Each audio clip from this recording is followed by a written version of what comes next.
Hey everybody, Gary here with Guitar Tricks, and in this video I want to share with you what I would do if I was starting to learn guitar in 2024. So I started learning in the early 90s, or maybe even before then. I was born in 1983 and started learning at like 6 or 7, but then I put it down, started learning again more in the mid 90s. But so much has changed. This is like the best time ever to play guitar, but it could also be overwhelming because there's just so much going on, so much information coming at all the angles. You get on YouTube and it's like option overload, right? So when I learned, there's this book, right? Or there's this teacher.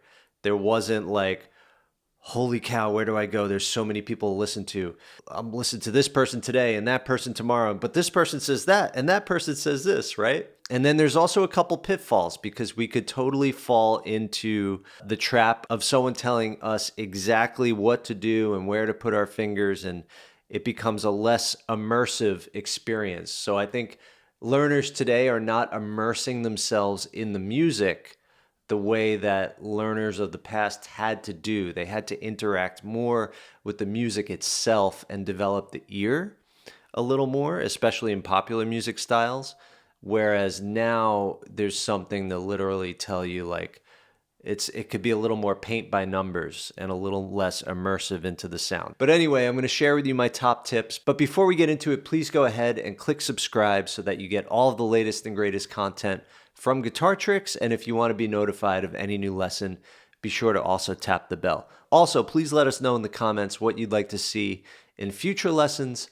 That's where we're always looking for ideas. So my first tip is to begin with songs right away. If I were you, I would look up beginner level songs and find ones that you really like. Of course, you could go to guitartricks.com.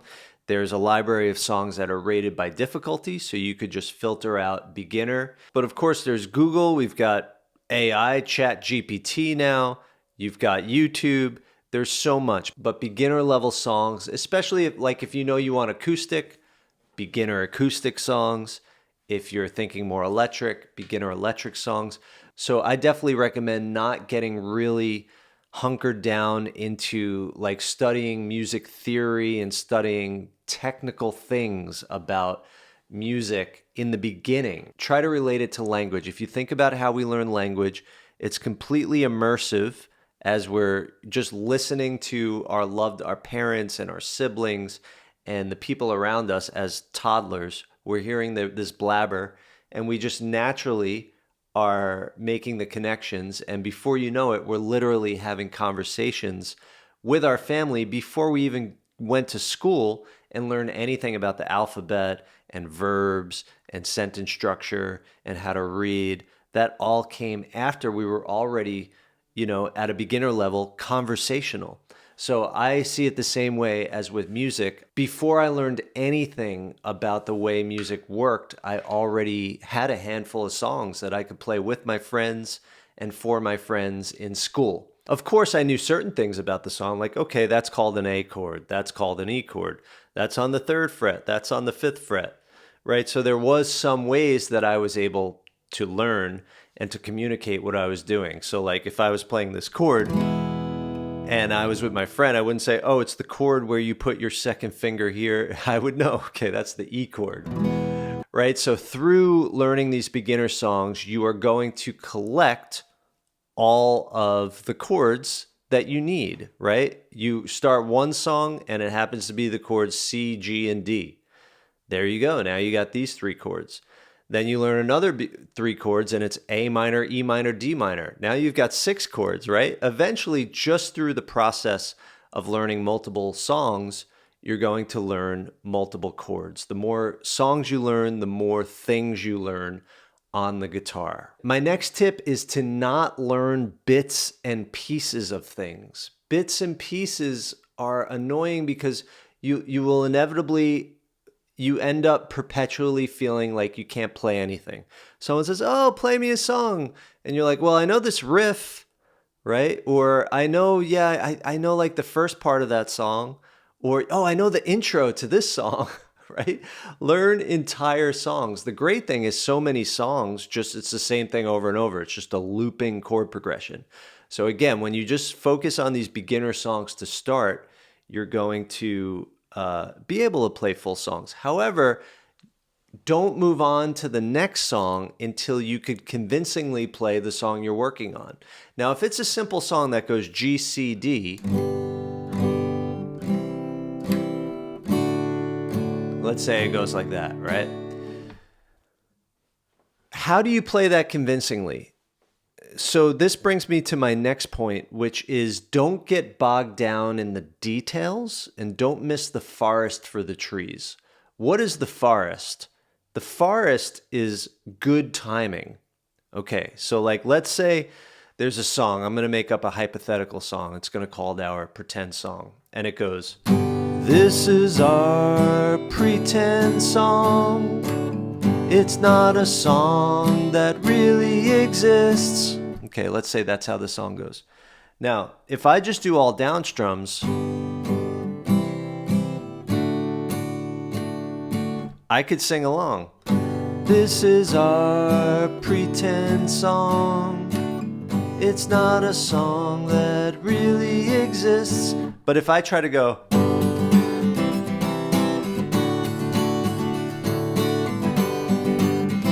and I'm a beginner, I'm going to be going. You see, like you're trying to do too much at the same time, and then I can't sing along as a player. My friend can't sing along as a partner. So always prioritize timing. The beat is the glue that holds everyone together. The people playing together, the people listening. So make your timing the priority, even if that means simplifying. Strum patterns are just suggestions. They're not written in stone. If you listen to different artists cover different songs, they all have a different kind of groove. What remains basically is that they change chords at the same time. So start by prioritizing your feeling of the beat and your accuracy of rhythm. You know, you hear people talk about the metronome. Oh, don't play with a metronome. I love metronomes. To me, they're just a perfect drummer that never messes up. Very simple, only does one thing, but perfect. So if I could groove with the metronome, I can groove with a drummer really well too, and I could groove with anyone else. Playing music with other people is all about simultaneously listening and relating to others while doing what you're doing. It's a communication thing. So the metronome forces you to communicate with this device and be conscious and aware of it and working with it. So I always tell people, if you can't play well with a metronome, then you really need to do it. If you're like a master of the metronome, then let's not use it anymore. We can if it, you know, like if you enjoy it, but like you already have really good time, so we might not need it. So experiment with metronomes. The metronome is just keep giving you the beat, but ultimately you want to internalize the beat. So when I'm playing, you know, in my head, it's 1, 2, 3, 4, 1, 2, 3, 4, 1, 2, 3. It's not the count, it's the boom, boom, boom. The pulse, I've internalized the pulse. Even if I'm playing a line,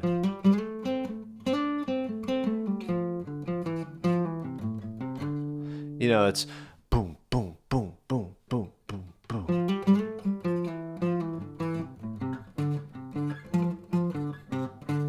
There's that sense of the groove always that's underlying. Related to that tip is, as soon as you can, find either a friend that wants to play or sing with you, another friend that wants to learn with you at the same time that you can meet up with, a teacher, a real live teacher, or if not live, virtual that you could literally interact with and play with, although live, there's no lag. And the reason why I'm saying this is that gives you immediate access to the most beautiful thing there is about learning music, which is playing it for or with other people. There's no greater motivator than that. So finding people that are either at your level, learning at the same time, or just friends and family that like to do something else that could complement what you're doing, like sing, right? So a lot of times we learn these chord progressions And it's super empty until either you or your friend goes, "This is my imaginary song." But like until that, then it's just it's like I've had a lot of students succeed with going to meetups, like song circle meetups where everyone's there learning songs, and there's maybe a book of songs with lyrics with the chord names on top. So as soon as you could find people to play with and for, and a teacher is also amazing, because when you have a teacher, if they're a good teacher, instead of talking at you the whole time, they will want to hear you play, encourage you to play, and play with you, and give you feedback and coach you to get from the beginning to the end and hold you accountable to that. So I don't mean to contradict myself, because I said that now in 2024, it's so much easier to learn guitar, yet I'm warning about the dangers where there's just so many things to, that option overload. But it is true that you have access to some of the world's greatest teachers here on YouTube, on websites like Guitar Tricks, that are presenting things in a way that's so well curated, graphics on the screen. I would say the thing I feel most fortunate about in this day and age that I can do that I wasn't able to do when I first started learning guitar is slowing things down. So I'm constantly, whenever I'm learning new music, I slow it down. So if I'm in Google Chrome, I've got an extension called Transpose that will loop little sections, slow it down. There's pedals out now, like the Vidami pedal that interacts with your web browser. YouTube has the built-in speed control. What that allows you to do is learn music by ear. I would say that my greatest skill as a musician is my ear. This is, my most valuable asset is my ear. My ability to hear pitch and replicate pitch, to hear rhythm, replicate rhythm. And in order for this to become the most an extension of my body, when there's no divide between what I hear and what comes out through my fingers, then it truly becomes the vocal cords, like its own set of vocal cords, right? So I would encourage you to interact with the actual music you're trying to learn as much as possible. So even though tab is valuable and notation is valuable, and a teacher online saying, put your finger here, then put your finger there, then do this, you want to interact with the music first and foremost. So let's say you hear a rockin' riff that goes,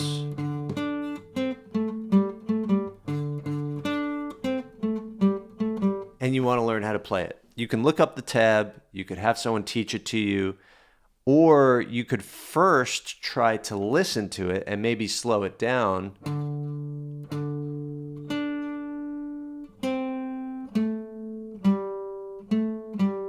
Try to internalize the rhythm, hum the rhythm, da da da da da da da da da. Sing the pitch, boom boom boom boom boom boom boom.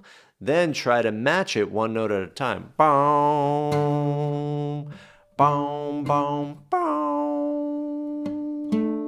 No. Boom boom boom. Bum bum bum ba-dum bum bum ba-dum bum bum ba-dum. Right? So that little bit of ear training, don't bypass that. If you could enjoy the process of learning things by ear, I'm telling you, you're going to become so much more musical, because the more you hear things and the more the music comes through you, the more musical you'll sound and the more expressive it'll feel. You'll feel like you're singing with the instrument. So you're creating like a bridge between what you hear, your voice, and the guitar.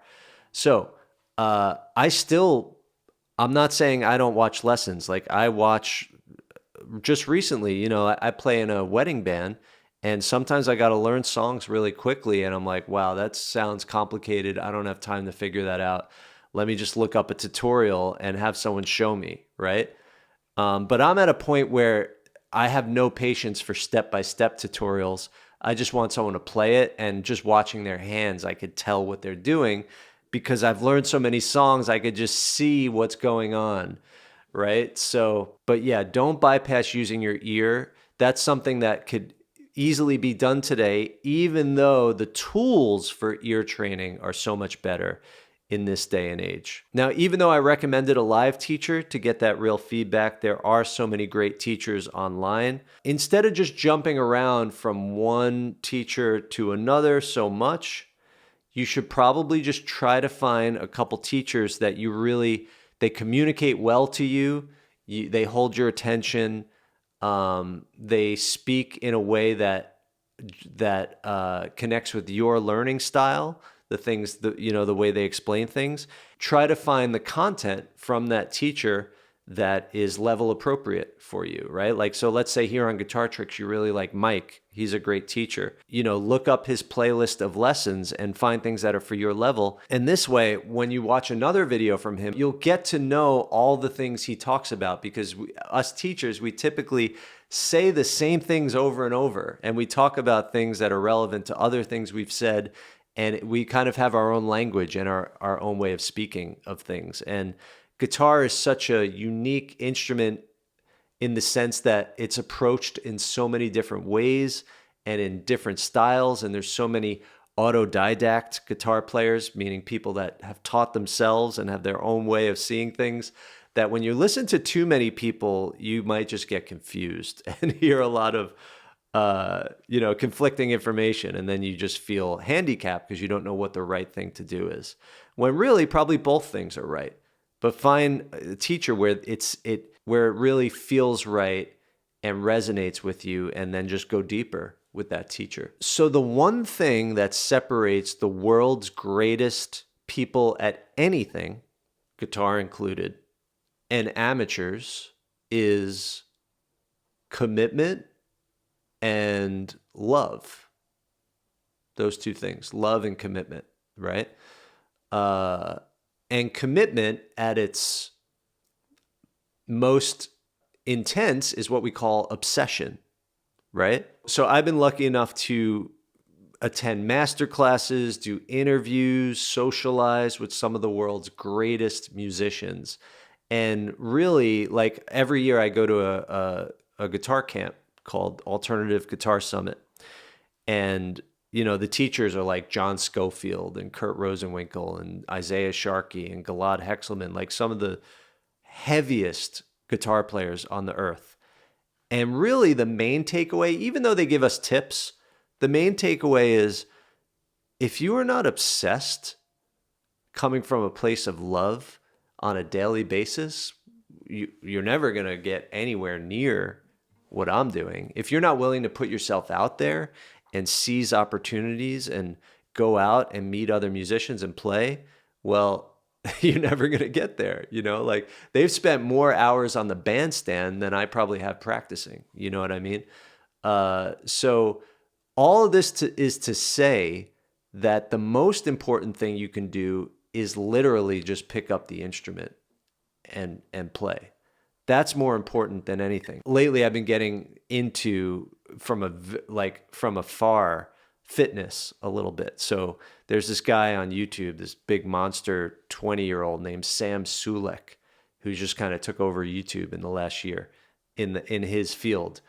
But, he says the thing, like, he made a point in one of his videos that I appreciated. Like, look, if you're moving the weights and you feel the pain and resistance and you're sore, you did good. You did something right. Like, you got here, you got the pump.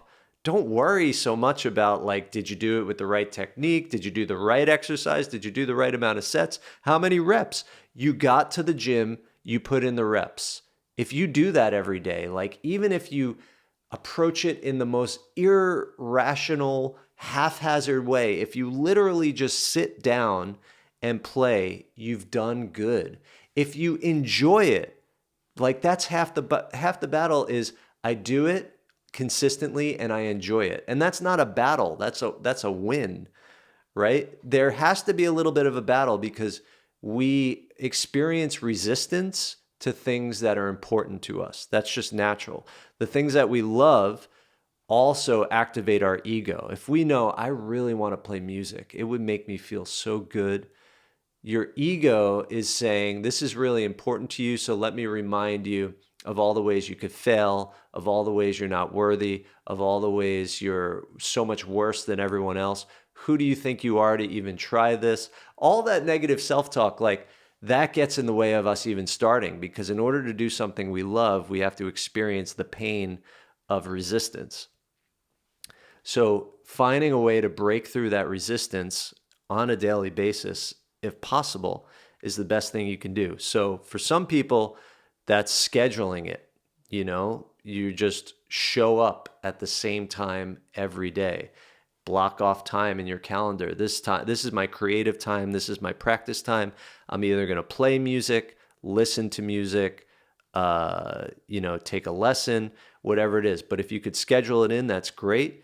If you're someone that is a pen and paper person, keep a practice journal, keep a notepad, take note of things that you work on every day, things that come up, challenges, things that you want to work on next time. I like to use my reminders app. So like if there's just something, I use it for all sorts of things, but if there's something I want to play or practice, I'll just keep a note. Like I was at a concert 2 days ago, and I wrote a note that I wanted to take like an electronic beat and put it to guitar notes. It's hard for me to explain, but like I had this vision of something I wanted to practice. So I wrote it down in my reminders app, and until I actually do it, I'm going to keep getting that pop-up reminder to do it. So that's the thing. Things become easier when they're a daily practice. Like if I don't play guitar every day, I start to feel off because it's such a part of my identity. And it's just something that it feels good and that I just do consistently. I want to do it much more than I do, but at least I've gotten that far. And I think that's the result of just doing it every day. If you do it every day, it will feel weird when you don't. It becomes part of who you are. There's a book called Atomic Habits that I read recently where the James Clear, the author, says that the best way to build a habit, or one of the great ways, is to make it part of our identity. It's not that I have a habit of playing guitar. I am a guitar player. And it's not about the goal, right? So like if the goal is I want to play a concert, then everything is just future-based. Oh, I'm leading up to that concert. Oh, I got to get ready for it. But if I am a guitar player, it's who I am today. Today I play guitar. Today I play guitar. Tomorrow, when it's today, will be a day I play guitar because I'm a guitar player, right? So affirming that I am a guitar learner, that is part of my identity. That means on any given day, I learn guitar. That's who I am, right? Or I am a guitar player. You don't need to, if you play guitar today and I don't, who's the guitar player today? You are, not me, right? So, comparison is the thief of joy. And because it takes you out of the moment, out of the process. Loving the process of here I am learning guitar, even if it looks like this.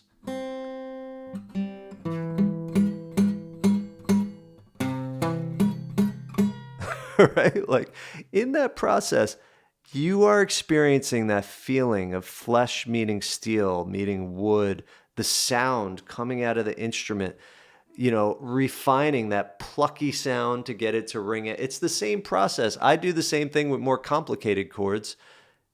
And I enjoy that challenge of I can't play this chord, now I can, or I can play it really slowly, now it feels really natural. We're all doing the same thing, just on different steps of the journey. All right, everybody. I hope that gave you a little inspiration for the new year when learning guitar. If you want to learn more about playing guitar, find lots of great teachers, lots of great song lessons like we talked about, a kind of step-by-step program that you could take on blues, rock, country, guitar fundamentals. Head over to guitartricks.com. Happy playing, and I'll see you in the next lesson.